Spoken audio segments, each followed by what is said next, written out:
kulan ay isku yimaadeen labadii beelood ee walaalaha ee shaqaaqadu ku dhex martay deegaanka Dhumay ee gobolka Sool ayaa maanta kala qaatay duugtii iyo furkii waxaana ka soo qayb galay gudiyada loo xil saaray dabagalka qodobada ay ku heshiiyeen labada beelood isimo uqaal culimo ideegarad maamulka gobolka iyo kan degmada waxaana ugu horeeyalka ka hadlay labada chief caaqil labada beelood ay wareejisay beesha bahar same ay ku wareejisay beesha Khayr Cabdi 22 beesha Khayr Cabdina ay ku wareejinayso beesha bahar same furka qoryaha waxa la kala wareegaya gudiyada gaarka ah saxaafadana waa ka xidhan yahay isagu anaga beesha bahar same waxa laga sugayay fur baa laga sugayay duug baa laga sugayay duugtana laga sugayay 48 kun bay ahayd waanu haynaa wanaga diyaar weeye waxaana laga sugayay 9 qori oo cayiman 5 aake iyo 4 faal waanu haynaa duugtii iyo furarka anaga furina laga sugay duugt baana laga sugayay duugtii oo anaga dhantay mudana waa naga dhamay qoladana culays ku badnaado maalintii horeba waa u sheegno waxaan nidhi war idinka mudada qabsanaya sababtaan u lahayna waxaan dacalka ismaanu haysan sidii wax uga soo ururayaan ha ku soo dhameeyay waa naga dhantay xoolahaasuna diyaar bay naga yihiin dhinaca kale waxa iyaguna halka ka hadlay gudiga dabagalka labada beelood iyo isimo yeeleen garad qoladii hawshan soo qabatay ee gogasha dhigtay ee ugu horeeyay madaxweynaha dawlad deegaanka Mustafa Cagtar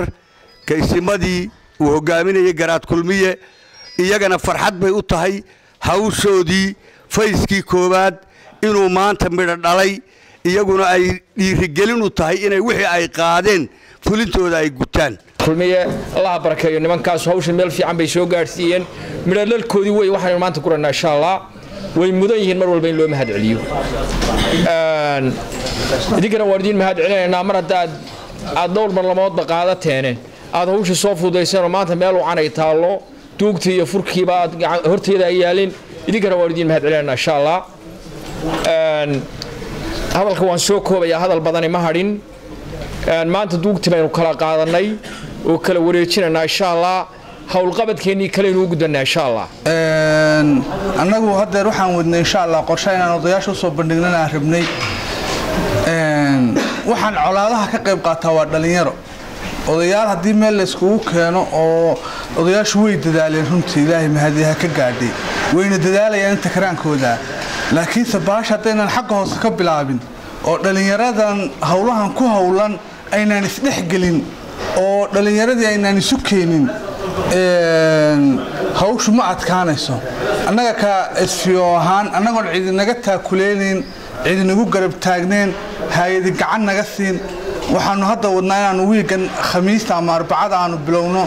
inaanu dhalinyaradii labada reerood aanu isu keenno waxaana walaalayaal wax garadkeena maanta ma aha waxa way hawshii ballaarkeedii dhan maanta inoo hadh hawshii culayskeedii maanta inoo bilaamasa hawshii weynaanteedii maanta inoo bilaamasa waxani waa wax yar dad yar baa qaadanaya dadkoo dhan ma wada gaadhayso dadkii dhibku wada gaadhay ma wada gaadhayso dad yar iyo shakhsiyaad baa qaadanaya hawsha ballaarkeedii deegaanadii baa lagu kala maqan yahay dadkii baa waxa wali bacadkii jiifa waxa way beeyara dabooyinka ba qaar fara badan xidhan yihiin waxa loo baahan yahay wax garadka inaan hawsha la dhayalsan halka ka sii wadaan ilaahay subxaanahu wa ta'ala waxaan ka baryaynaa nabadgelyadaas maanta inoo xidhantay hore inoogu soo xidhantay jigjiga ku soo xidhantay waxaan afwan ilaa way oo aan rabaa inaan uga mahad celiyo nabadgelyada cidii ka soo shaqaysay hadii ay ahaayeen ismadii u qaaday kilka shanaad iyo madaxweynaha Soomaalida galbeed Mustafa Maxamuud Umar ugu dambeyntii halka waxa ka hadlay maayarka degmada Laascaanood taliyaha qaybta booliska ee gobolka Sool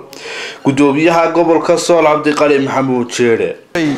marka koowaad gudoomiyaha iyo gudoomiye ku-xigeenka cusub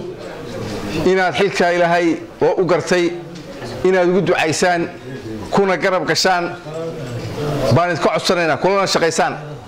intii halkan fadhida iska fulintiisa inaynu noqono askarta fulinaysa ay noqoto xukunkii heshiiska gaadhay intiina halkan fadhida iyo intii heshiiska gashay